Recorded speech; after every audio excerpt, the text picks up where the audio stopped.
الشيطان الرجيم بسم الله الرحمن الرحيم إن الصفا والمروة من شعائر الله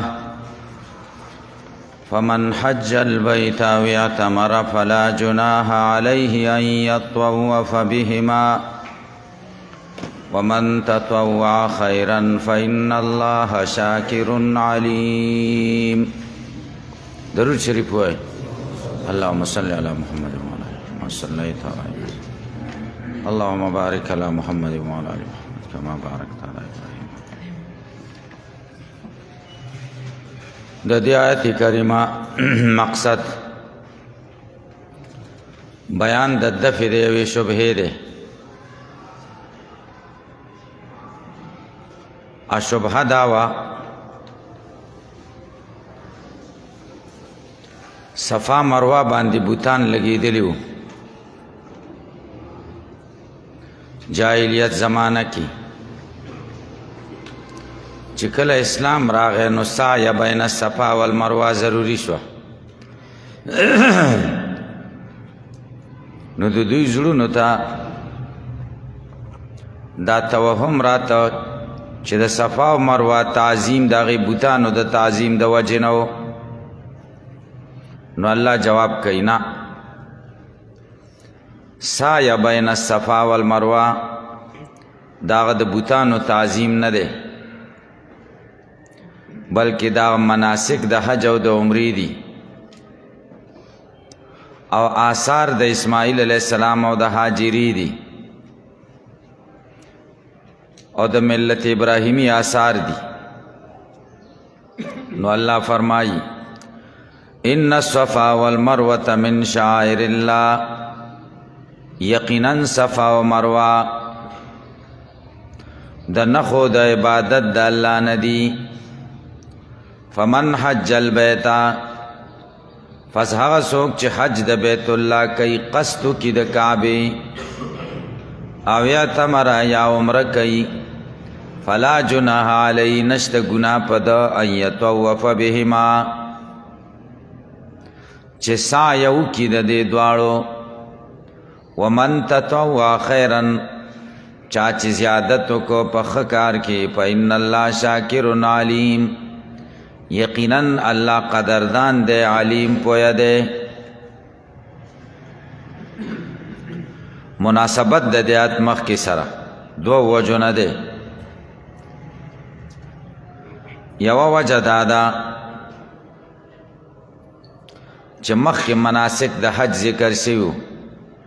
د بیت الله او د بانی د بیت الله ذکر شوی. اوس د صفا او مروه مراسم ذکر کوي چې دا د حج د متمماتو نه دي. دویم دا د مخکې د صبر تذکره شوې وه، یا ایها الذین آمنوا استعینوا بالصبر والصلاة وبشر الصابرین. دلته د صفا او مروه تذکره کوي، ځکه صفا او مروه د آثارو د صابرینو نه دي چې هاجره او اسماعیل علیه السلام دی. هغوی په تکالیفو کې صبر وکړو، د هغوی نښې خدای قایمې پاتې کړي، دا به د هغې صابرینو سره مرتبط شي. صفا او مروه غرونه و. الله وایي دا د شاعر الله نه دي. جمله مصدره کړه په ان سره، ځکه دا په جواب د سوال کې راغلی ده او سائل خو مترددي، او د متردد دپاره تاکید مستحسني، ځکه ان ذکر کړه. صفا و مروه د نښو د عبادت د الله نه دي. شاعر د شعیرتون جمع د علامې ته وایي، نښې ته، د عبادت نښې. دلته تی مراد مناسک دي، هغه څیزونه دي چې د هغې تعظیم ضروري دی، دې ته شاعر الله وایي. ډېر څیزونه دي چې د هغې تعظیم په موږ ضروري دی. د شاعر الله تعظیم چې څوک کوي دا د زړه د تقوا نښه ده. قرآن کریم کې الله فرمایي سورة الحج کې ذالک ومن یعظم شعائر الله فإنها من تقوى القلوب. څوک چې تعظیم د شاعر الله کوي دا د زړه د تقوا نښه ده. خو شاعر الله وایي څه ته مصداق یې څه دی؟ زمونږ دین کې شاعر الله د عزت نښې ډېرې دي، اصول یې څلور دي، فروع یې ډېر دي. اول بیت الله دا د شاعر الله نه دی، بیت الله دا اصول شو. فروع ټولې دنیا کې چې څومره مساجد، مدارس، صحیح خانقاهونه، د دعوت مراکز، د دین کارونه چې کوم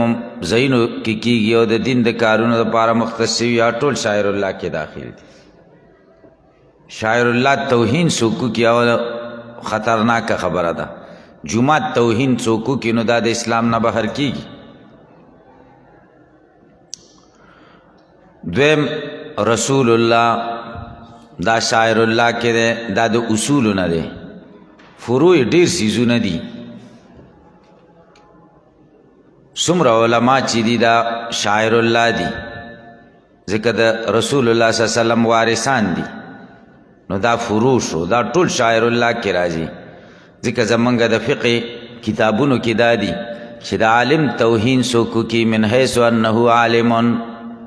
ذاتی مسله ورسره نه نو دا کافر کیږي، ښځه پې طلاقیږي. علماء توهین.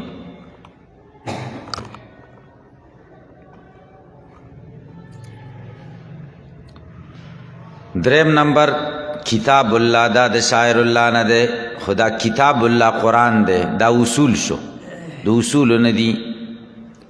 او فروع څومره دینی کتابونه چې دي، که د تفسیر کتابونه دي، که د حدیثو دي، که د فقه دي، که د وعظ د دین کتابونه دي، دا ټولو تعظیم ضروری دی. دا فروع شو، مونږ او تاسو ټولو تعظیم کوو. څلورم نمبر الصلاة منځ دی. د مانځه سره چې متعلق کمې خبرې دي دا ټولو تعظیم ضروری دی. د مانځه د څیزونو ټولو تعظیم به کې. که د دې توهین څوک کوي نو هغه د ایمان نه بهر کېږي، ځکه دا شاعر الله دي که نه. نو صفا او مروه د شاعر الله نه دي. د دې تعظیم خلک د دې وجې نه کوي چې د شاعر الله تعظیم کوي، نه د دې وجې نه چې د بوتانو تعظیم کوي.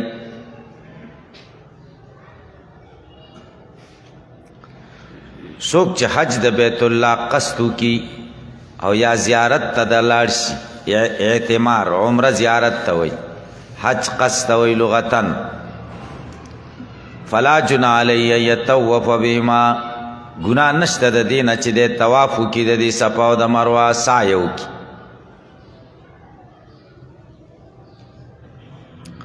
د صفا او مروه سعیه دا زمونږ مذهب دا دی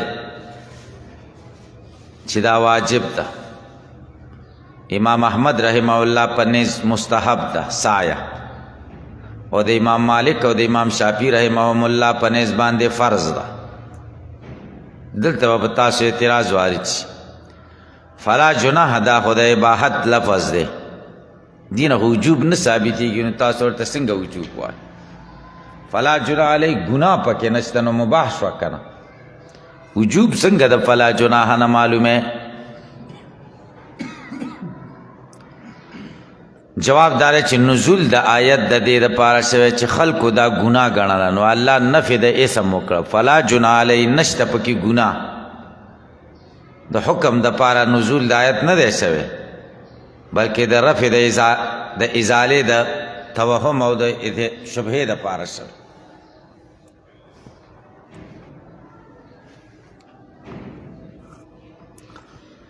الله تعالی شاکر دی او علیم دی. شاکر چې د بنده په صفت کې راشي شکر کون کی ته وایي، او د خدای په صفت کې چې راشي قدردان، معنا به کوي قدردان. قدردان څه معنا؟ مجازن علی القلیل کثیرا، بدله ورکوي په لږ کار باندې ډېر ثواب، ستا د توقع نه خلاف به بدله درکوي، دې ته شاکر وایي قدردان. ان الذين يكتمون ما انزلنا من البينات والهدى من بعد ما بيناه للناس في الكتاب اولئك يلعنهم الله ويلعنهم اللاعنون. د آیت مقصد ده زجر و وعید اهل کتاب ته په کتمان د حق سره په امر د قبله کې او په امر د صفا او مروه کې. یقینا هغه کسان یکتمونا چې پټوي ما هغه څه انزلنا چې موږ نازل کړي دي من البینات د واضح دلایلنا والهدى او د هدایتنا. دوی پټوي من بعد ما بیناه للناس پس د دینا چې موږ واضح بیان کړي دي خلکو لرا په کتاب په کتاب کې چې تورات دی. دوی پټوي کتمان د حق کوي. نو څوک چې دا کتمان د حق کوي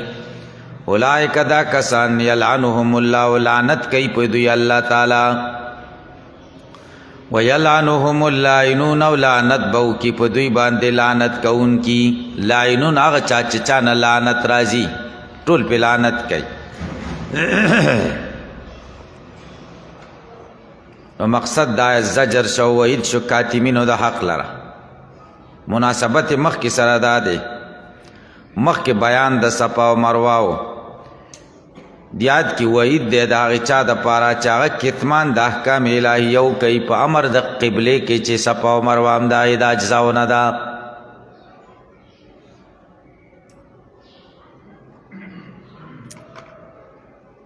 کتمان د حق د پاره لعنت ذکر سي.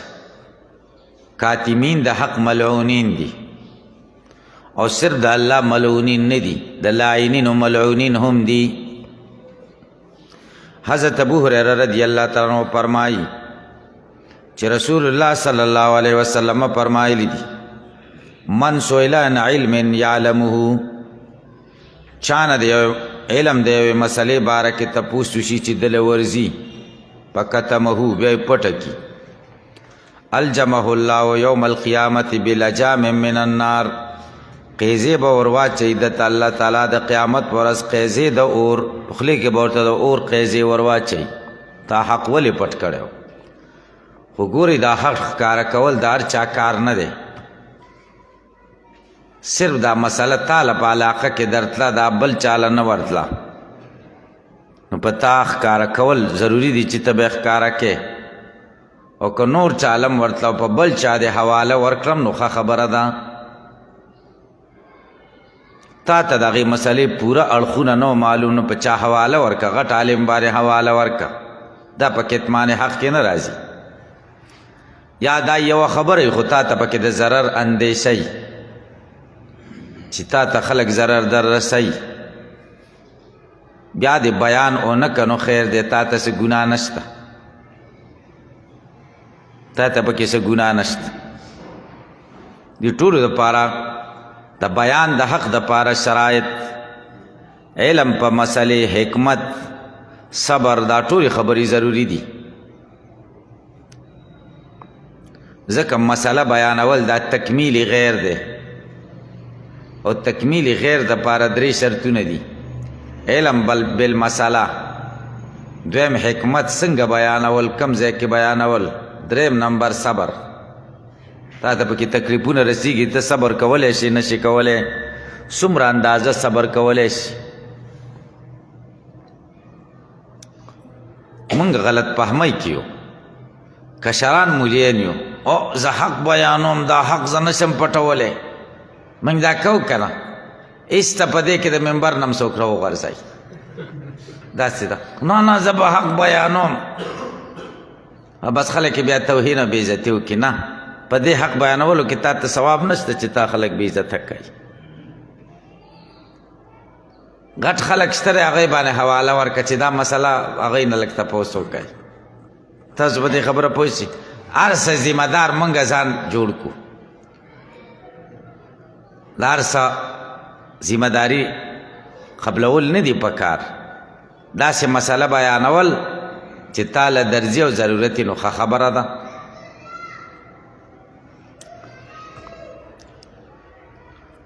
دا نوی مولیان چې فارغان شي بس د ځان نه نوح علیه السلام جوړ کړي دعوت بس د ذمہ داری او حق بیانول داسې تږی د دې حق بیانولو له چې سم ورته تږی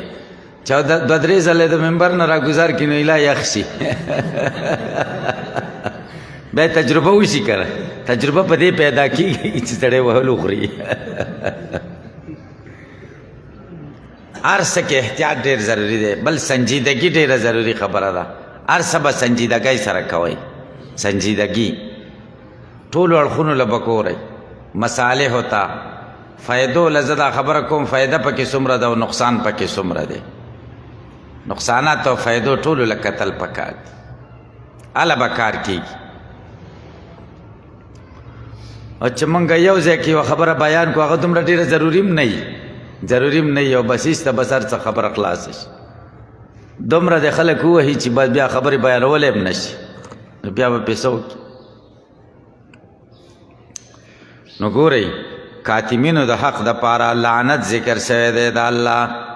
ویلعنهم اللاعنون او لعنت به کوي په دوی لعنت کوونکي حسن جان شیخ صاحب رحمه الله رایه دا وه چې د ښځو بدل صحیح نه دی ښځو بدل پیژنئ د اطرافونو کې چې دا رواج دی دا ټیک نه دی د هغه سره طالب العلم مونږ پیژنده هغه ورسره دوره حدیث کړی و هغه ویل زمونږ علاقه کې خو کېږي او ټول مولیان مخالف و د دې خبرې ټولو مولیانو به ویل نه دا جایز کار دی ځکه هدایت کې راغلي چې ویجوز الشغار سپین ګیري مولیانو هغوی بدلونو زامنو له په بدل ښځې کړې وي نو زه به دا حق بیانوم بس غټه جنازه ده او دا حق یې پکې بیان کړی دی دې مولیانو رانیولی دی دوه ګوتې کړی و سم یې خرپولی و بیا به پلار ورته ویل چې ته خدای ظالمه ته دا حق ولې بیانو وایي دا حق نه دی څه هغلته دا د شیخ صاحب رحمه الله خپله یوه خصوصي رایه ده هغه بیانوي هغه ته څوک څه نه شي غټ شخصیت دی هغه له ملا ورتلی شي چې دا ستا خبره څنګه ده ملیان به ورله خو هغه به دلیلونه ورته وویلې نو بس ایسته بیا واپس کړ او ده دا حق بیان کړ نو سم خرپولې وخوړه تاسو به دې خبرو کې سوچ کوئ ګورئ نو الله وایي د لعنت نه کم کاتمین بچ دي اوس استثنا کوي چې درې صفتونه چا کې راشي الا الذین مگر هغه کسان تابو چې توبه یې ویستي د کفر نه و اصلحو اصلاح د ما بعد عمل کړي و بیانو او بیان د دې مسلې وکړي فاولئک پس دا کسان اتوب علیهم زبر جو کم په دوی باندې وانا التواب الرحیم او زه توبه قبلونکی او مهربان یم استثناء کوي تایبین مستثنا دي د لعنت نه خو یو توبې باندې اکتفا نه ده پکار چې صرف وایي توبه مې ده توبې سره به اسلام کوي اراده به کوي چې ما بعد عمل به د ما قبل نه به مې ښیي دریم دا دی وبینو توبه به م پټه نه ښکاره توبه به یې ځکه د عمل ښکاره و کتمان یې ښکاره کتمان یې کړی خلک یې خراب کړي دي نو اوس به بیان هم کوي اول به توبه یې دویم به اصلاحي او دریم به بیاني فاولئک دا کسان چې دا درې صفتونه پکې راشي اتوب علیهم زه رجوع کوم په دوی په قبول د توبې سره اتوب علیهم معنا زه رجوع کوم په دوی باندې بقبول التوبه وانا التواب الرحیم او زه توبه قبلونکی یم د تایبینو الرحیم مهربان یم ان الذین کفروا وماتوا وهم کفار د آیت مقصد دا دی چې د استثناء نه وروسته چې کوم خلک پاتې شي او د توبې نه بغیر کافران مړه شي نو د هغوی به څه حالي د مخکې آیت کې خو د هغې خلکو بیان وشو چې کوم د استثناء نه وروسته او د هغوی حکم به صحیح اتوب علیهم د استثناء نه بغیر چې کوم پاتې شي استثناء نه وروسته چې کوم خلک پاتې شي د هغوی به څه انجام یې د هغوی انجام ذکر کوي ان الذین یقینا هغه کسان کفرو چې کفر کړی دی او ماتوا او مړه شوي دي وهم کفارون په داسې حال کې چې دوی کفر کوونکي دي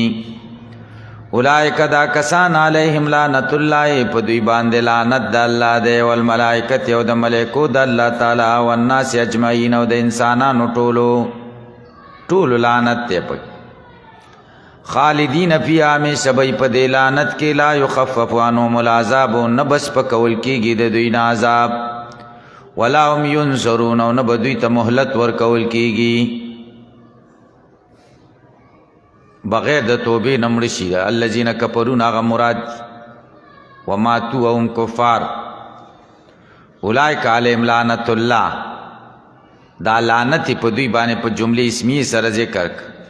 مخکې جمله پهلیه ذکر کړي و اولئک یلعنهم الله ویلعنهم اللاعنون دلته اسمیه ذکر کړه استمرار ته اشاره ده ځکه په حالت د کفر کې مړ شو نو تبدیل پکې نه دی بلکې استمرار دی تغییر پکې نشته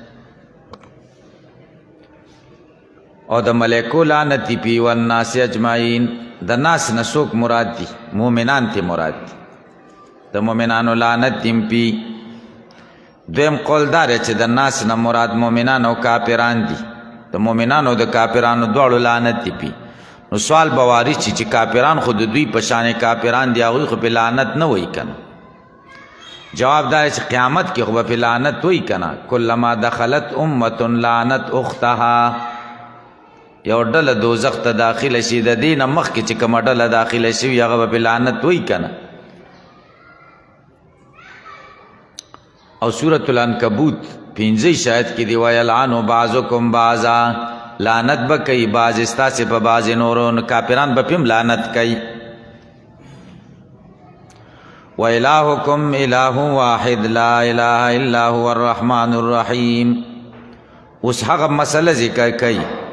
چې هغه ټینګه ونیسي کلکه کړي نو د دې توبه قبلیږي چې هغه مسله د توحید ده ما قبل سره ربط دا دی چې د دوی نه به عذاب نسپ کېږي او نو به دوی ته مهلت ورکول کېږي ځکه دوی شرک کړی دی حق یې پټ کړی اوس هغه مسله ذکر کوي چې هغه مسله کلکه ونیسي نو دوی به بچ دا ما قبل سره ربط شو ما بعد سره ربط دا دی وروسته دلایل د توحید ذکر کوي نو اوس ورته دعوت دي وإلهکم معبود ستاسو الہ واحد معبود یو دی لا الہ نشته بل معبود موجود الا هو مگر دا یو معبود دی الرحمن الرحیم ډیر مهربان دی او رحیم رحم لرونکی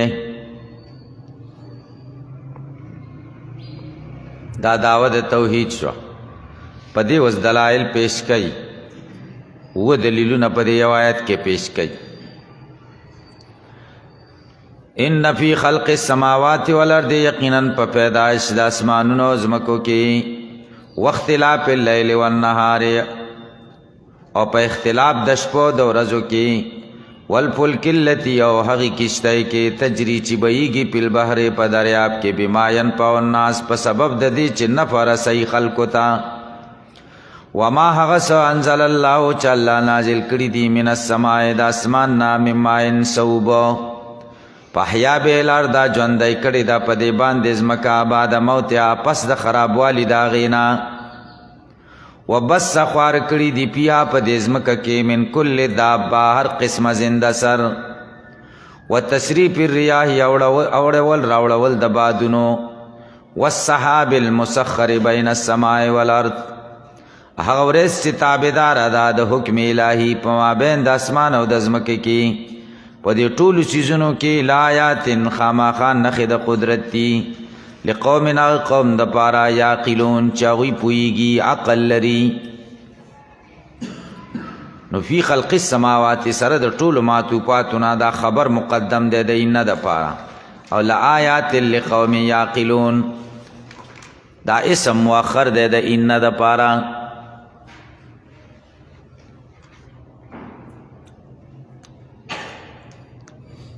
و دلیلونه پیش کړه اول دلیل تخلیق د اسمانونو او د ځمکو دویم دلیل اختلاف د شپې او د ورځې دا د شپې او د ورځې اختلاف په څه کې دی په مختلفو څیزونو فی اللون اول اختلاف په رنګ کې دی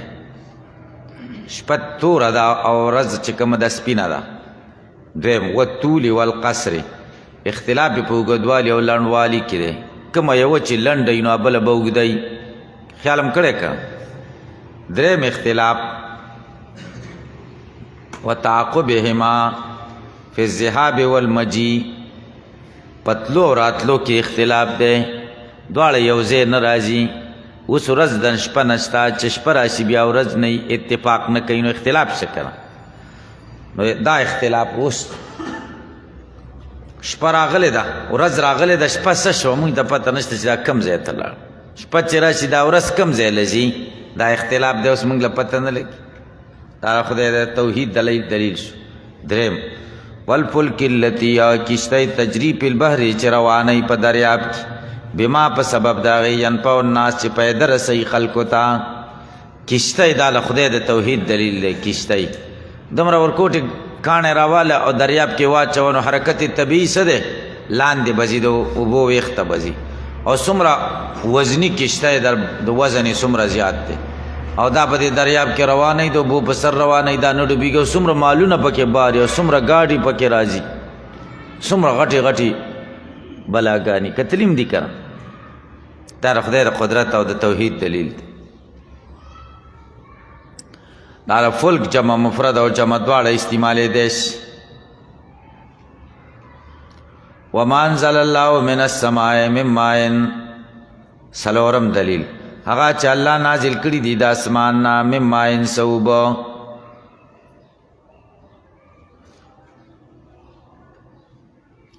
فاحیا به الارض پس را ژوندی کړې ده په دې باندې ځمکه بعد موتیا پس د وچوالي د ځمکې نه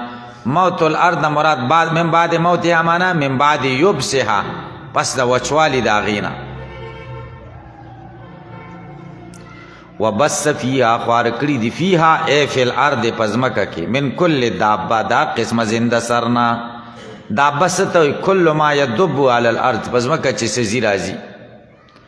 و تصریف ریایی اوړول راوړول د بادونو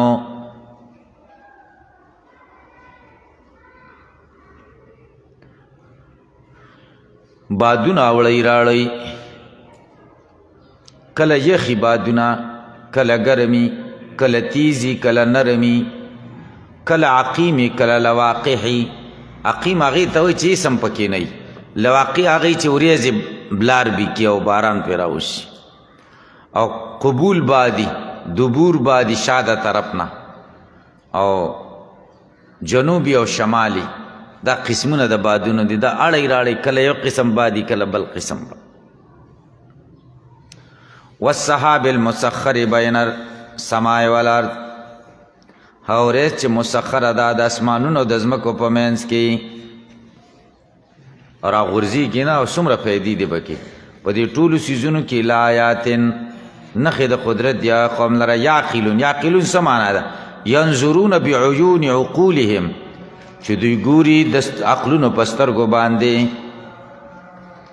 د بحارو کې صرف په البحر د دریابونو باره کې چې کوم دی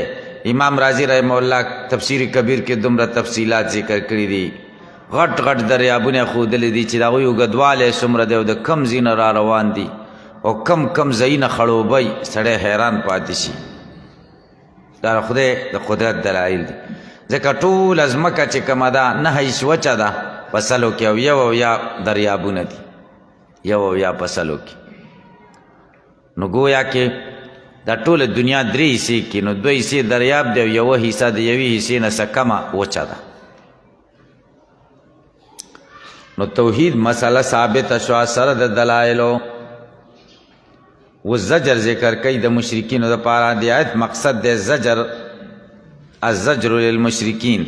د دې دلایلو باوجود هم د توحید د مسلې نه منحرف دي ومن الناس او بعضې د خلقنا من هغه دي یتخذو چې نیسي من دون الله ما سوا د الله نه اندادا شریکان د خدای سره یحبونهم دوی محبت کوي د هغوی سره که حب الله په شان د محبت د الله سره که حب الله معنا که حب المؤمنین الله لکه محبت د مؤمنانو د الله سره نو حب مصدر د مضاف شي مفعول ده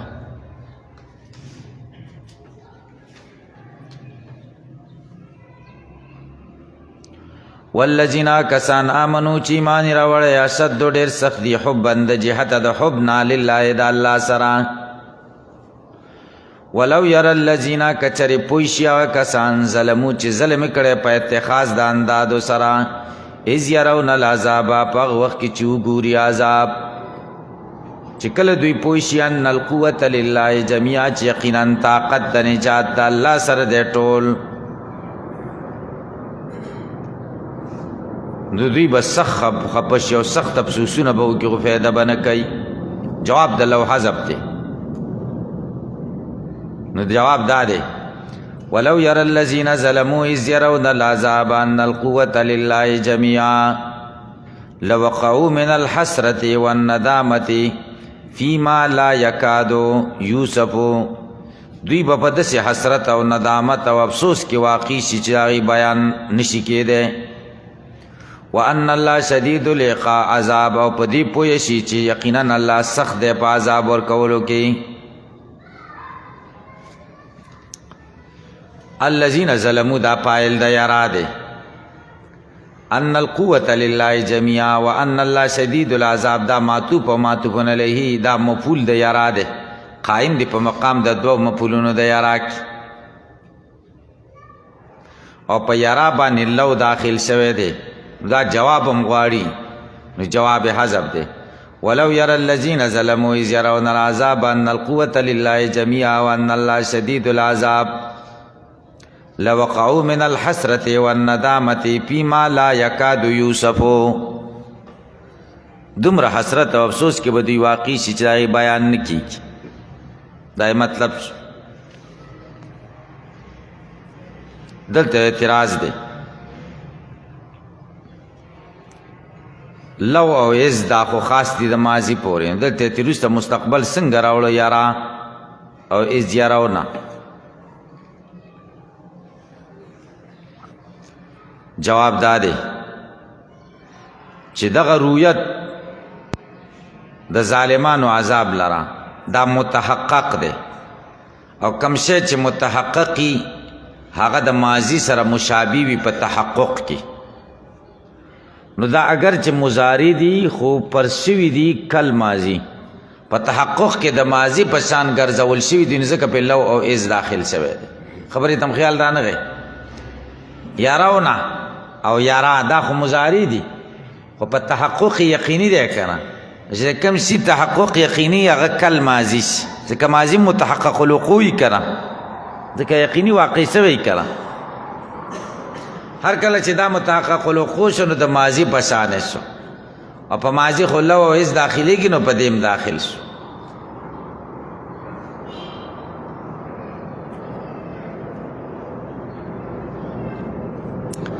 بعض ویلی دی چې نه د یارا مفعول ان القوة نه دی مفعول حذف دی ان القوة لله جميعا دا جواب د لو دی ها جواب د لو نه دی خو متعلق د جواب د لو دی مفعول د جواب د لو دی تقدیر د عبارت داسې دی ولو یری الذین ظلموا اندادهم اذ یرون العذاب کچری وګوري هر کله چې وګوري هغه کسان چې ظلم کړي دي انداد خپل شریکان وګوري چې کله عذاب وګوري او شریکان هم وګوري لا تنفعو چې شریکان فایده نه رسي چاته لعلموا ان القوة لله جميعا وان الله شدید العذاب دوی به پوه چې طاقت د الله سره دی ټول او الله سخت عذاب ورکولو والا دی نو علموا ان القوة لله جميعا دا به جواب د لوشي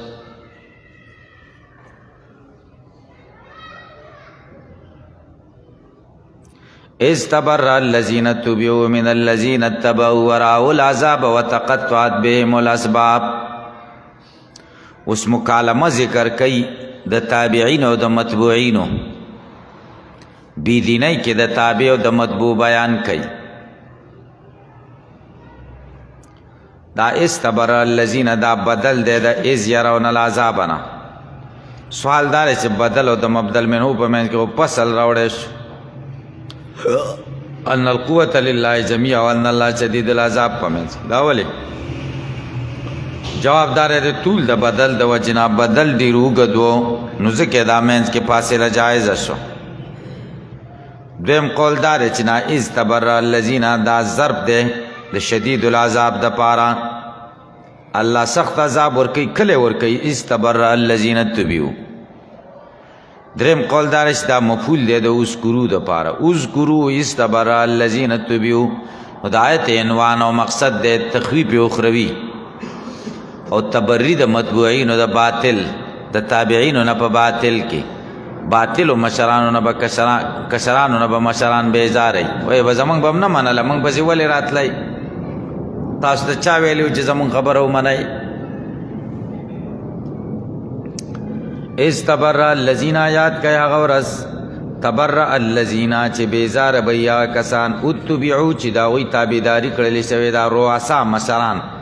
من الذین دا کسانو نه اتبعوا چې تابعداري کړې ده اتباعونه به متبوعین بیزارئ ورأوا العذاب عذاب به وګوري وتقطعت غص بشي بهم د دې په منځ کې الاسباب تعلقات اسباب معنا تعلقات دا د مرګرتیا تعلق دی دا د خپلوۍ تعلق دی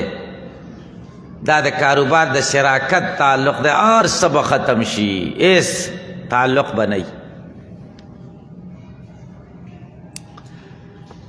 کشران به د مشرانو نه بیزاره شي مشران به د کشرانو نه بیزاره شي وایي به تاسو موږ پسې ولې را روان وئ نو دا کشران به ورته وایي که زمونږ بل وار راغی او دنیا ته لاړو او تاسو رالی چې زمونږ سره ملګري شئ نو موږ به تاسو سره ښه ملګري شو بلکل به تاسو سره نه ځو الله تعالی ورته بیا دوی تاسو ته نه درځي چې موږ سره ملګري شي او تاسو به بیا دنیا له نه ځئ چې دوی درشي بیا تلل نشته بس خبره خلاص وقال الذين اتبعوا لو ان لنا كرة فنتبرأ منهم وای باغ کسان اتبعوا چې تابعداري کړې ده اے الاتباع کشران به وای لو ان لنا کرتن کاش کې زمونږ د پاره بیا ورتل دنیا ته شي لو ان لنا کرتن کچره مونږ د پاره کرتن بیا ورتل دنیا ته شو کرتن معنا رجعتن الی الدنیا فنتبرأ منهم مونږ به بیزار شي د دوی نه کما تبرؤوا منا لکه دوی چې څنګه بیزاره دي موږ نه الآن الله وایي کذالک یریهم الله امدا شان ورخی به دوی ته الله تعالی اعمالهم جزا د عملونو د دوی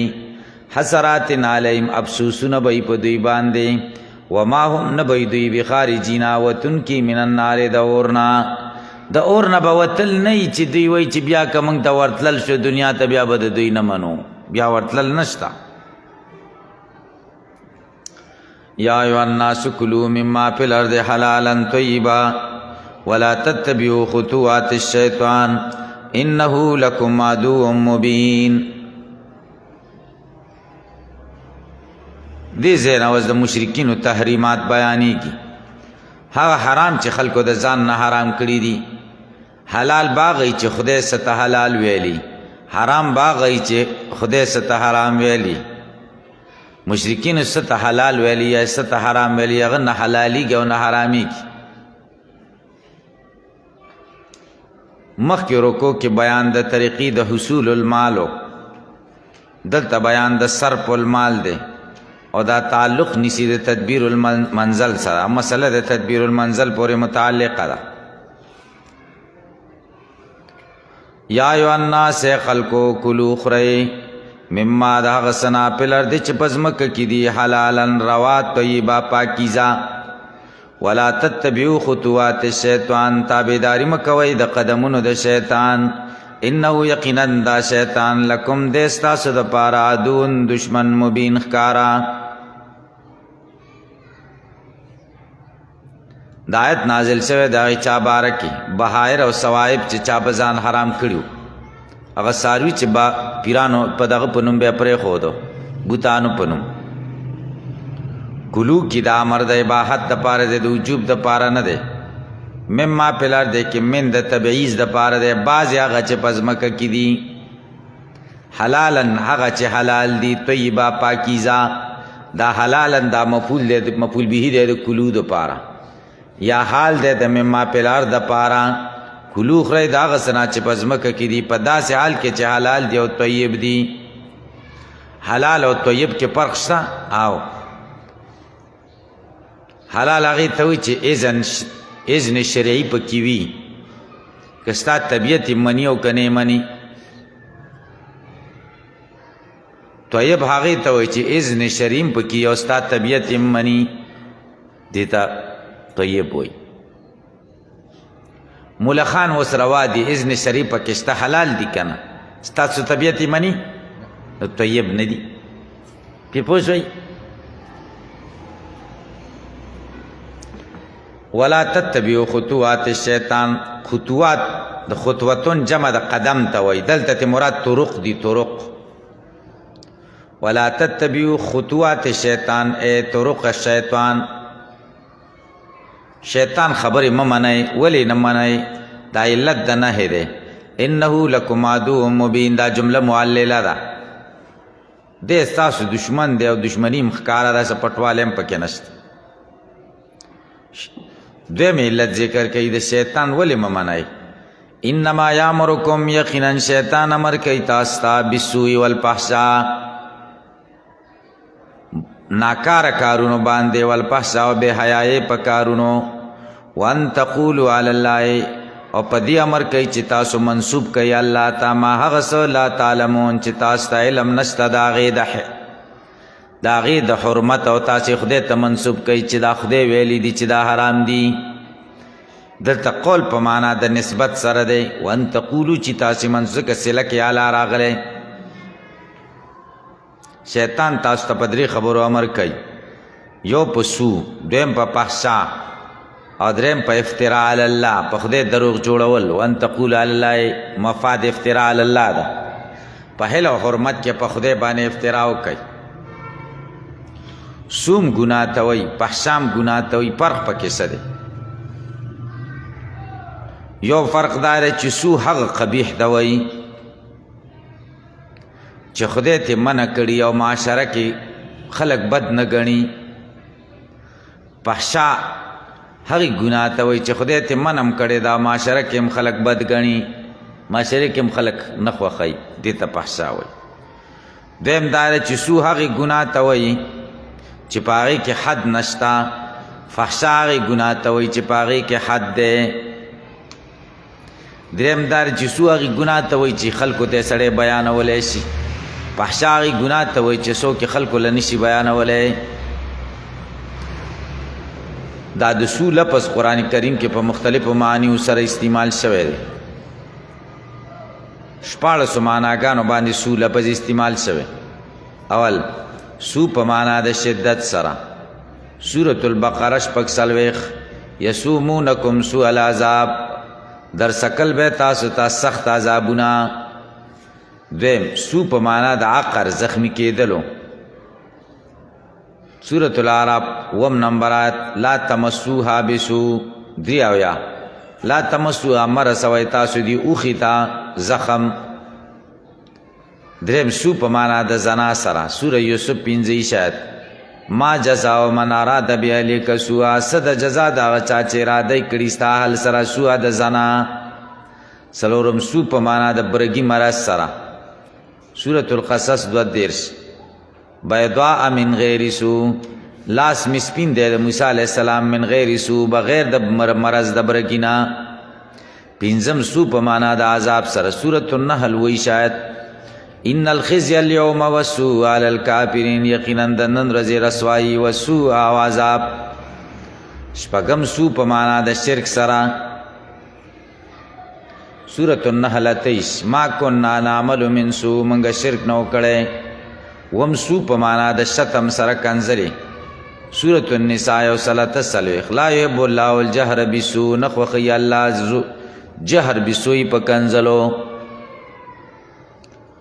اتم سو په معنا د ګناه سره. سورة النساء 19 یعملون السوء بجهالت، چې ګناه کوي په جهالت سره. نهم سو په معنا د بئس سره. بئس لکه سورة الرعد 15 آیت لهم سوء الدار، لهم بئس الدار، بد کور دی ورته، بئس الدار.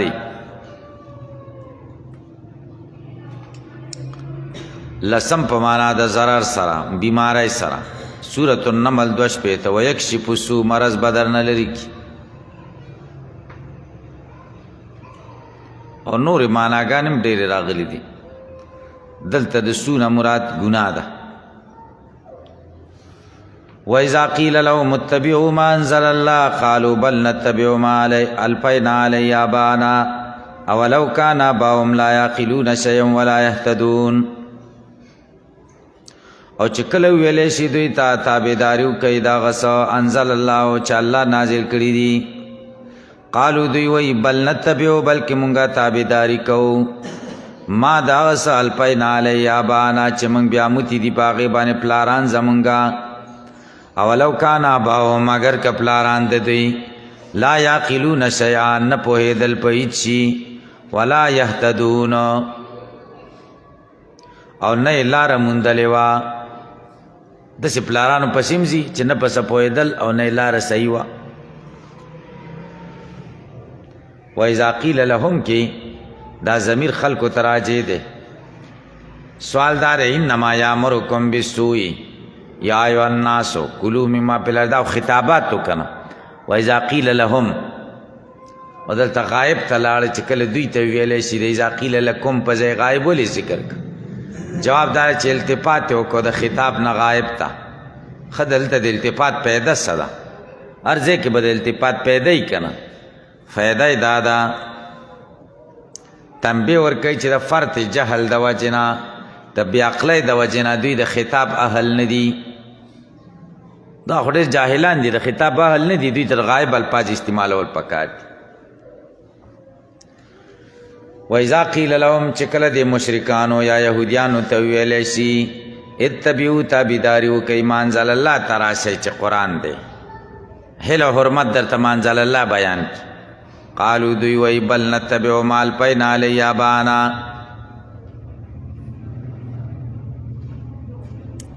نو دلته به جمله حذف شي قالوا لا نتبعو ما انزل الله بل نتبعو ما الفینا علیه آباءنا اضراب بشي کوي مونږ د منزل الله تابعداري نه کوو د څه شي تابعداري کوو د مال پیناله یا بانا تابعداري کوو زمونږ پلاران په کومه لار روان دي الله وایي که پلاران یې نه په څه پوهېږي او نه په سمه لار دوی د هغې پسې هم ځي هغې پسې تګ نه دی په کار اولو کان آباهم لا یعقلون شیئا من الدین ولا یهتدون للصواب دقه شان مضمون سورة المائده یو سلسلو آیت کم راغلی دی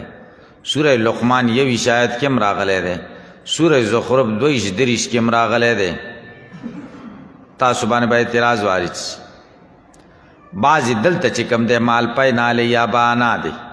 سوره لقمان کې وجدنا علیه وإذا قیل لهم اتبعوا ما انزل الله قالوا بل نتبع ما وجدنا علیه آباءنا دی دې کې څه فرق دی جواب دار چې الپا اکثر و استعمالا د په معقولاتو کې او وجدان اکثر و معقولا د په محسوساتو کې نو هلته د بهایر او د صوایب او ذکر او د سارو چې دوی ځان نه حرام کړي او هغه د محسوساتو نه دی نو هلته وجدنا علیه آباءنا مناسب او دلته اتباع د شیاطینو مراد ده ولا تتبعوا خطوات الشیطان او اتباع د شیطان دا خو یو امر معقول دی محسوس نه دی نو دلته الپا مناسبه شو جواب باندې پوه نشته دلته نهی د اتباع نه وشوه او نهی د اتباع خو یو امر معقول دی نو الپا دلته مناسب مونږ پیدا کړي دي پلاران په دغه کار چې اتباع د شیاطینو ته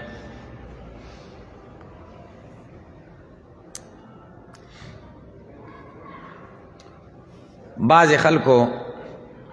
امام قرطبی رحمه الله وی بعض خلکو د دې آیت نه استدلال کړی دی په ضم د تقلید کې چې تقلید ښه شی نه دی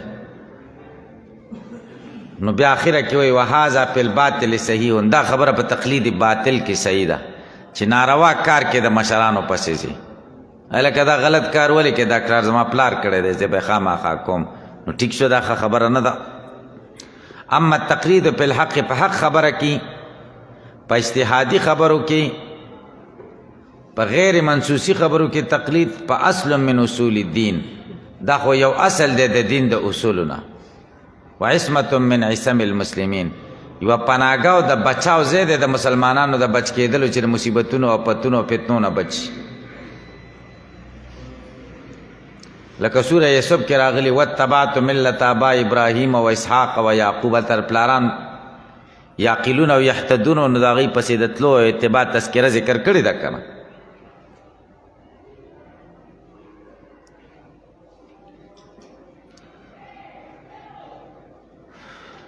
اولو کان آباؤهم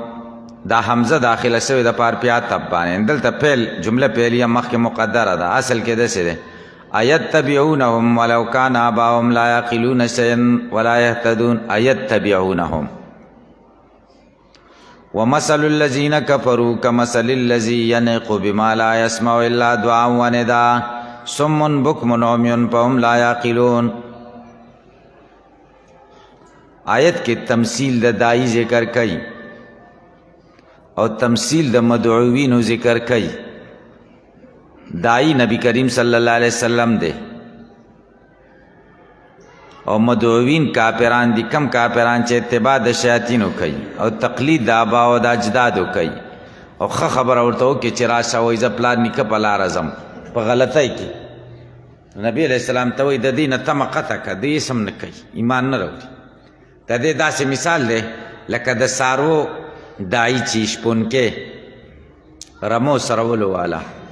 بس رمو ته آوازونه کوي رمه آواز اوري خو فایده ترې نه اخلي پوهېږي نه چې دا څه وایي دوی هم دقه شان دي ومثل الذین او مثال د هغې کسانو کفرو چې کافران دي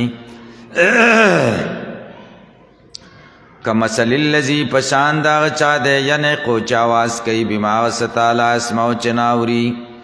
الا دعان مگر بلنا و ندان آواز سمن بکمن کان دیو گنگیان دیوڑان دیو پهم لا یعقلون دوی نپوئیگی پواز پهم لا یعقلون الموعظتا دی پواز نپوئیگی دلتا به اعتراض وارد شي مثال داغی کسانو چې کافران دی پشان داغ سړی دی ینعقو دا خود تشبیه ته متعدد شو د مفرد سره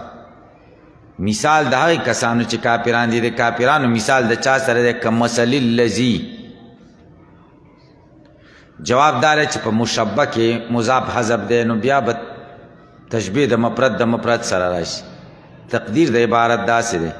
ومثل داعی الذین کفروا کمثل الذی ینعقو مثال د بلون کې د کافرانو چې نبی دی پشان د مثال د هغه سړي دی ینعقو بما لا یسمع چې سارو ته آوازونه کوي سارو ته آوازونه کوي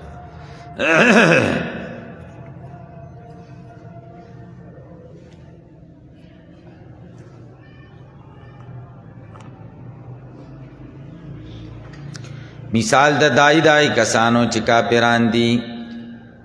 حال د دائی کسانو چې کافران دي پشان د حال دا غسړي دی ینعقو چې آوازونه کوي بما غستا دینه ګړي بیزی مراد دي ما ذکر غیر ذوی القول شی ذکر کړي چې ما لا اسمعو چې ناوري الا دعا و ندا مگر بلن او आवाज تاسو باندې به اعتراض وارد چې ینعقو دیک غعین د حروف حلق نه دی او باب فتحه نه ده اعتراض ته کنه تاسو به جواب کوي فتحه د پاره دا شرط دی چې سبای عین به د حروف حلق نه د نور دا سینه د چار چاته حروف عین د حروف حلق نه هغه به فتحه دا سینه ده هغه طرف نه شرط نشته فتحه د پاره شرط دی دا جواب تاسو علمي صيغه کې کړه علمي صيغه کې شته شته کنه دعا او ندا کې څه فرق دی دعا आवाज ته وای چې کوورې دل شو کوان اورې دل شو چغه دی وکړم بس که چا وورې د کوان اورې د دې ته دعا وای او ندا هغه ته وای چې اورې دل کیږي نو دعا به مرتبه د لا به شرط شش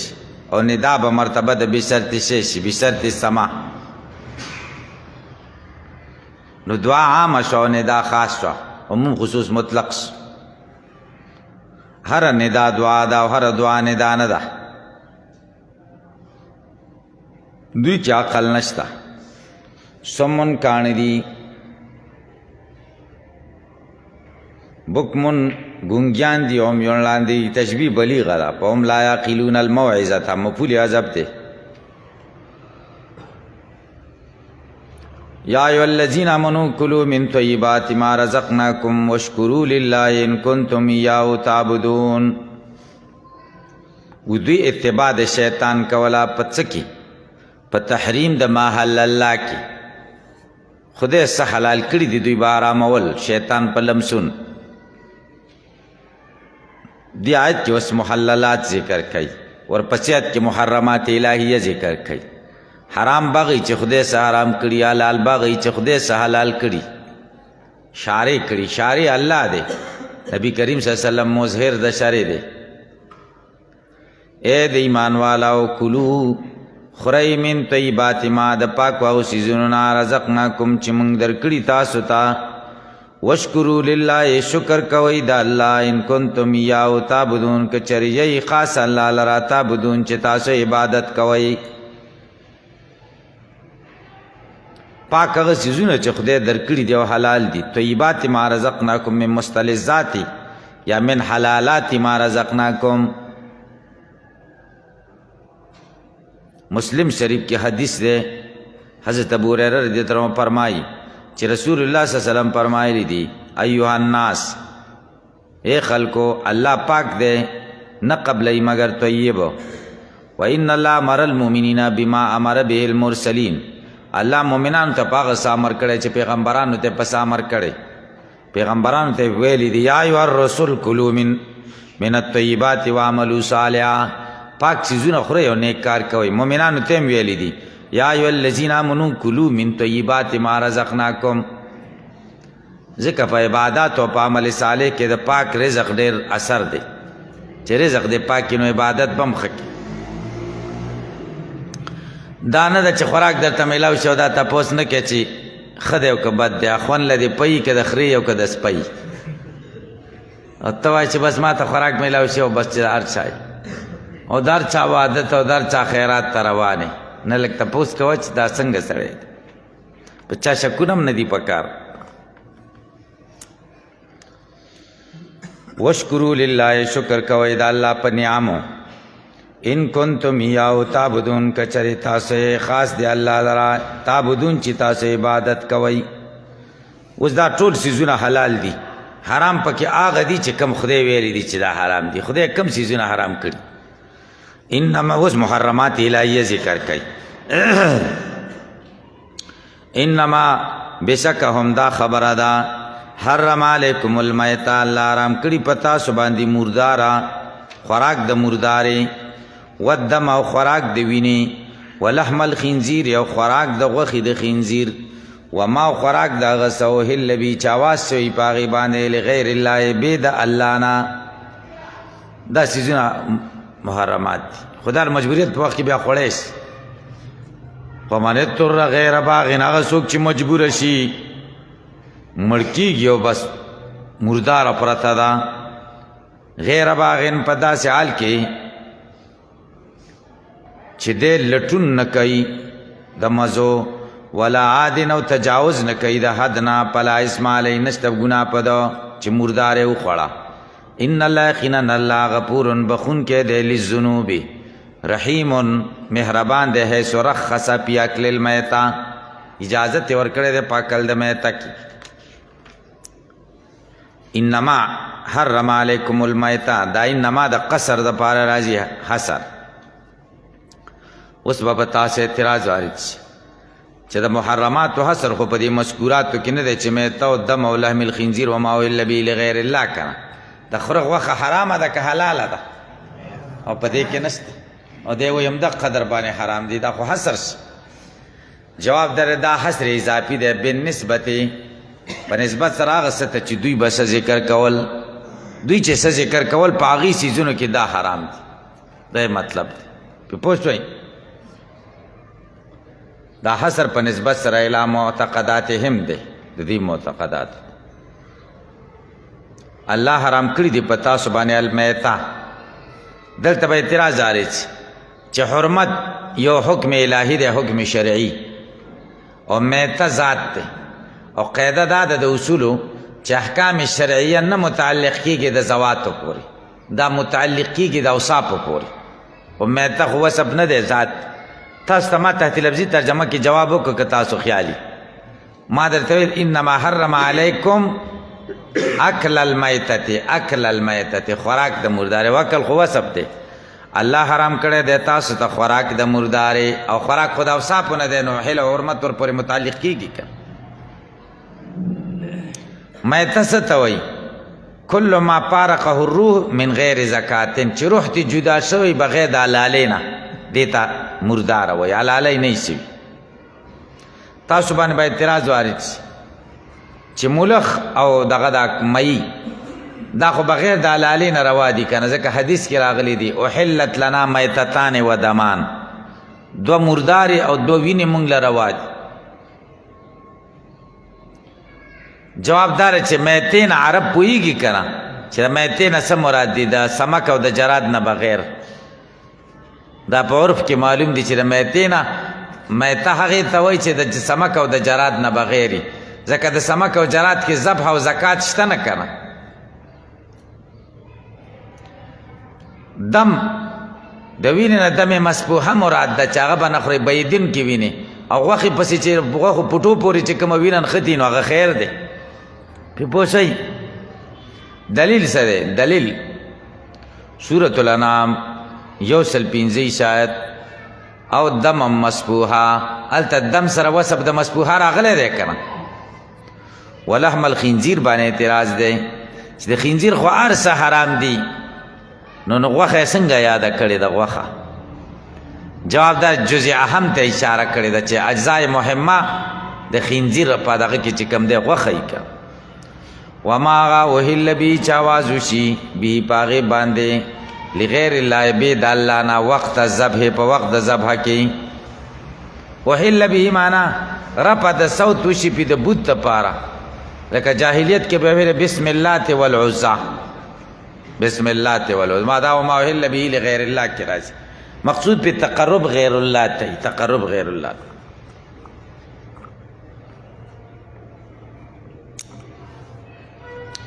د باباګانو له خلک دا چیلي وړي ګورئ دا حرام دي، دا غوښه ونه خورئ. تاسو به وایئ چلته پې د خدای نوم بسم الله الله اکبر پې وایي که نه. نو مقصود یې څه شی دی؟ د چیلی چې وړي بابا زیارت ته، مقصود یې تقرب الی البابا دی. تقرب یې دی بابا ته که. او وایي نه نه ثواب هغه له وربخمه نورې ذبحه د خدای په نوم کوم. د خدای جاهله ثواب پلار پسې ولې نه بخي؟ هغه بابا خو ډېر کارونه عبادات یې ډېر کړي، خدای به بخلی،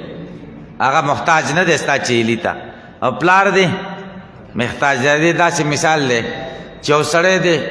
او سوری لګېدلی دی او هغه ته ښه هر څه پراته دي، یخې اوبه ورته پرتې دي او ښه خوراکونه ورته پراته دي قسمه قسم، او ښه په مزو سر دی. هلته د پلار دی په پټي کې کار کوي او ژبه یې راوتې ده د تندې نه، او چغې وایي د خدای خاطر وکړه دا اوبه ماله راوړه، او تا سره شربت دی جام ډک دی د شربت نه. ته وایې نه زه دې بابا لی وړم دا ډېر ښه سړی دی، پلار لی نه وړې. نو ته ښه سړی چې که غلط، نو پلار خو د ګناهګارو او هغه ته د ثواب ډېر ضرورت هغه له دی چې هغه لی وربخي. بیا وایي نه د خدای په نوم یې ذبحه کوم ثواب یې هغه له بخم. هلکه زیارت لی ولې وړې؟ هلته فقیران دي، غریبانانو لی ورکوم، هلته غریبانان. نو که په دې لاره کې ته نور غریبانانو غواړي ورکوي، که د غریبانانو غم یې خو دې نور له دې ورکوي، خو چې هلته یې ورړي دې معلومه شوه چې دکې څه شته چې تقرب مقصود دی پکې، تقرب بابا. دا ما په دې سترګو لیدلې، پروس کال یې موږ ولیدله، پروس کال نه و 2020 کې 2020 کې یو ځای ته موږ تللي وو، او هلته چې کوم دی چیلی روان کړی و هغه زیارت ته چیلی. بیا هلته موږ کېناستو، ډېر ناست وو. وروسته هغه چیلی هلته ذبحه کړی واپس یې راوړو. نو ما ترې تپوس وکړه چې دا څنګه؟ وایي دته مې ذبحه کړه، قسم دی چې دا چیلی وایي دته مې ذبحه کړه، دته مې ذبحه کړه. نو ما دا ظالمان به اوس د دې غوښه به م خوري چې دته مې ذبحه کړه. چیلی مې منلی دی که نه منلی مې دی پلان کیله. نو دا ګورئ ښې خبرې نه دي. وما اهل به لغیر الله کې دا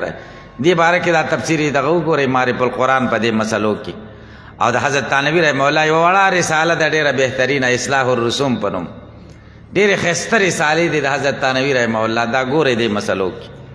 مطالعه خارجي کوئ که نه.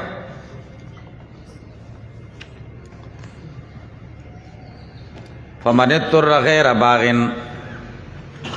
باغن ولا عادن نه څه مراد دي؟ زمونږ مسلک دا دی د احنافو، باغن هغه څوک مراد دي چې لټون د مزو کوي، او د عادن هغه څوک مراد دي چې تجاوز عن الحد کوي، مزې لټوي. وایي زه اسم راته روا ده، دا د خره ده، د مردارې غوښه ده او راشه حلاله ده چې چېرته میلاویږي او کړایان پکې شروع کړي او ریتې پکې شروع کړي. نه دومره به خورې چې پوټې ترې راغوڅ کړه چې هغه پوخ کړي چې ستا دا ساپ یې وساتلی شي چې آبادۍ ته ورسېږي. زمونږ مسلک دا دی چې دا مراد دی. شوافی وایي نه، باغن ولا عادن نه دا مراد دی چې ګناه سفر بدی نه وي. فمن اضطر چې څوک محتاج شو غیر باغن ولا عادن، چې باغی نه یو تجاوز کوونکی نه وي، ګناهګار نه وي، نو بیا به یې خوري مرداره. او که د ګناه سفر یو باغی او عادي و نو بیا به یې نه خوري، بیا ورته که مړ کېږي مړ دي شي، نه ده روا. دا چې سفر یې د ثواب و تبلیغ یاد کې تللی او یا بل څه کې نو بیا دې خوري. زمونږ چې ترجمه وکړه دا هم د خپل مذهب مطابق وکړه. فمن اضطر هغه څوک چې محتاج شي غیر باغن په داسې حال کې چې لټونکی د مزو نه وي، ولا عادن او تجاوز کوونکی نه وي د حد نه. ولا عادن معنا ولا متعدن مقدار الحاجت، ولا اسم علی پس نشته ګناه په د باندې فی الاکل پاکل د میتې کې. ان الله غفور للذنوب رحیم حیث رخصا. ان الذين يكتمون ما انزل الله من الكتاب واشترون به ثمنا قليلا. جات کې وعید ذکر کوي دا کاتمینو د پاره چې حل او حرمت مسائلو کې کتمان کوي، او مخکې کاتمینو په اعتقاداتو کې یقینا هغه کسان چې پټوي هغه څه انزل الله چې الله نازل کړي دي من الکتاب د کتابنا، ویشترون اخلی به په دې مکتوم سره، به ضمیر مکتوم ته راجع دی چې د یکتمون نه اخیستل شوی، ثمنا قلیلا لږې پیسې. اولئک دا کسان ما یاکلون نخوری پی بطونهم په خېټو کې الا النار مگر اور، ولا یکلمهم الله خبر بونه کی د دوی سره الله یوم القیامت د قیامت په ورځ، ولا یزکیهم او نه به د دوی صفایو کې د ګناهونو نه، ولهم عذاب علیم او شته د دوی دپاره عذاب دردناک.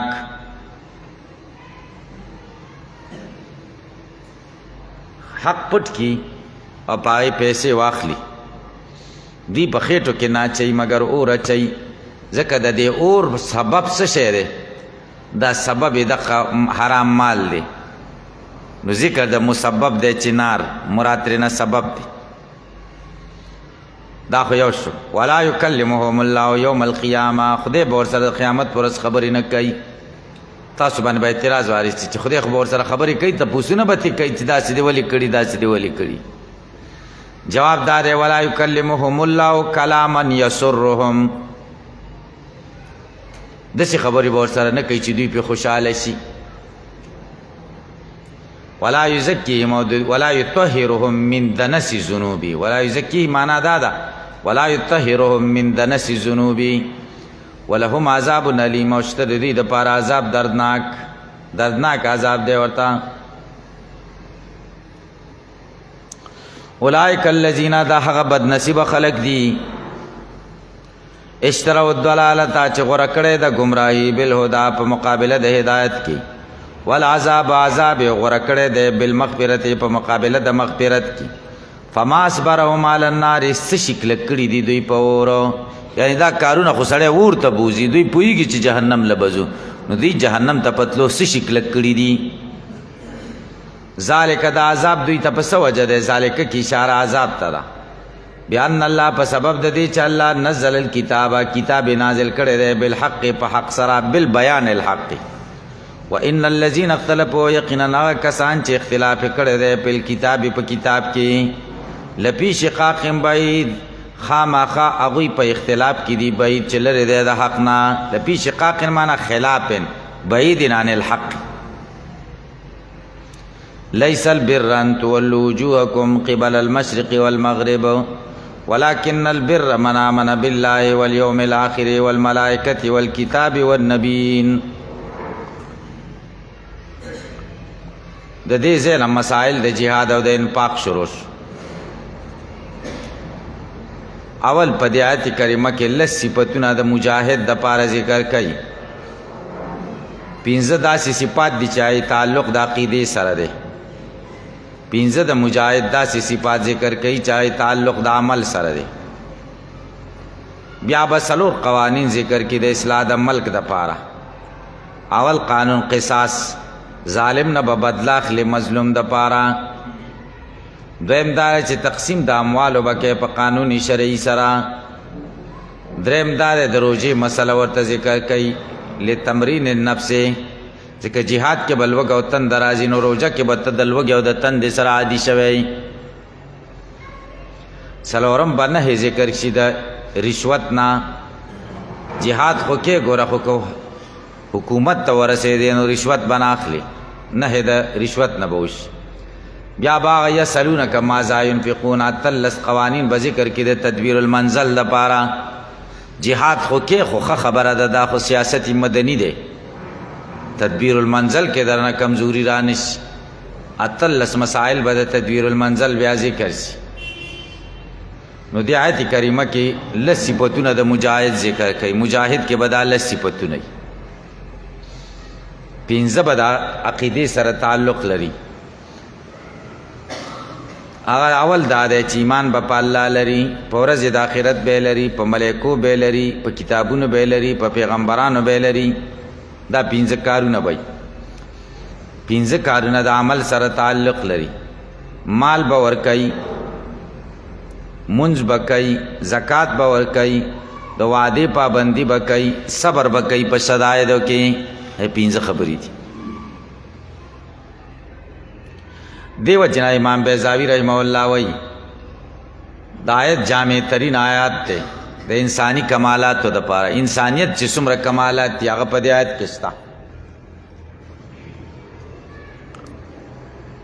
صریحا یا ضمنن. نو هغه وی د انسانیت کمالات منحصر دي په درې اشیاو کې. اول دا چې کامل انسان له جوړیږي چې عقیده به سمای، معاشره به سمای، اخلاق به صحیح.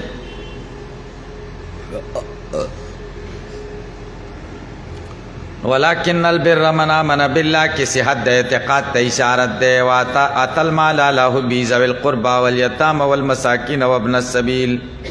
والسائلين وفي الرقاب. دې کې مسلې د حسن معاشرت ته اشاره ده. واقام الصلاة واتى الزکات. دې زین تر اخره پوری تهذیب النفس ته اشاره ده چې اخلاق به صحیح.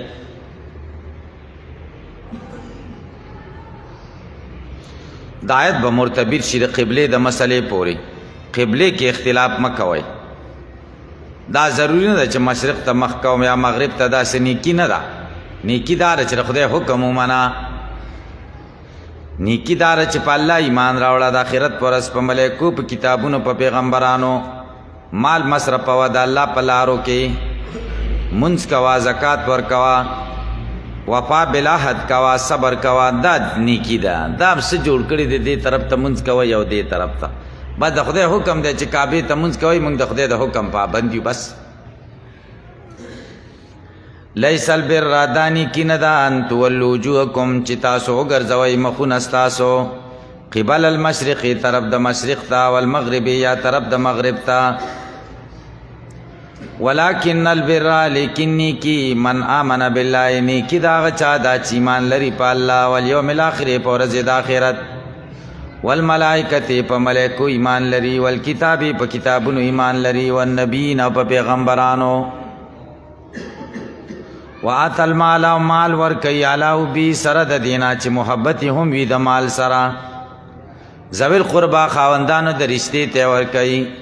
والیتاما یتیمانانو ته ورکي، والمساکین او مسکینانو ته ورکي، وابن السبیل او مسافرو ته ورکي،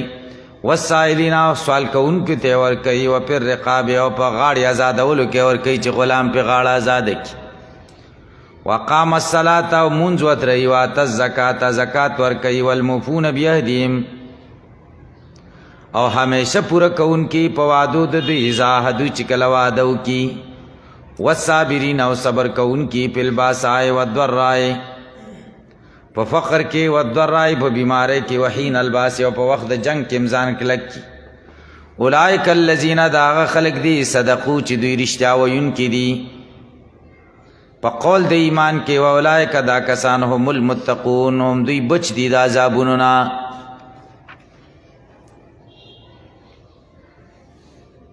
دلتا ذکر شو لیس البر اغبل آیت کے براشی لیس البر بیانتات البیوت من ابوابها وليس البر بأن تأتوا البيوت من ظهورها ولكن البر من اتقى وأتوا البيوت من أبوابها تاسو باندې با اعتراض وارد چې دلتم لیس په البر داخل شه دلته نسب ور کړی دی ولته را پدا سوجر دا په خوا وخت کې مونږه طالبانو درېمه درجه په خوا نه وي کافي طالبان او یو دو ملایانو مناظره کړې وه آیو پخوا به دا د ټیپ کیسټ وي که ستاسو یاد شي ټیپ کیسټ به وي دا ټیپ کیسټ به موږ اورېدله نو دو ملایانو جګړه وه مناظره وه یو ورته وایي چې مناظره کې دا ضروري ده چې علم به د دواړو مناظرینو برابري دا پکې ضروري ده نو اول به زه تا نه یو څو تپوسونه وکړم چې زما ستا علم برابر دی که نه بیا به مناظره کوو ورته ښه ده ګوره علم په دې جزیاتو نه معلومیږي چې لیس البر یا لیس البر صحیح شو ځکه دا جزیات خو ټول چې ته مستحضري مستحضري مانځه مسلې دي ډېر اسانه موږ له نه راځي تاسو لم نه درځي که ډېر اسانه خبرې نو به داسې چل دی علم خو عبارت د ملکې نه دی د جزیاتو نه خو نه دی که نه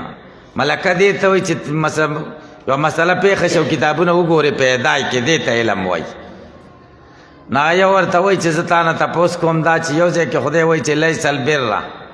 او بل ځای کې وایي لیس البر دا څه وجه ده لیس مقه لیسه ده یو ځای تې وروسته مرفوع راغلی دی بل ځای تې منصوب دا څه وجه هغه چې پاسې دغه بل خلکو ته وایي وګورئ زما او د ده جګړه د کلمې په دې ترجمه کې ده او که په زور او زیر کې ده او ده ته څه ورځین او زور او زیر یې راواچولو بس نارې تکبیر او زنده باد چغې شوې وایي ده وګټله اباسیس ته مناظره یې وګټله خبره ختمه شوه تاسو په خیال څنګه مناظره شوې ده ډېره ښایسته مناظره وشوه چې وګټله زما د مناظره په زور او په پیښ ده او که د کلمې په ترجمه ده خلکو ورته ویل کلمې په ترجمه او بس ناره تکبیر ویې ګټله داسې مناظرې به وې پخوا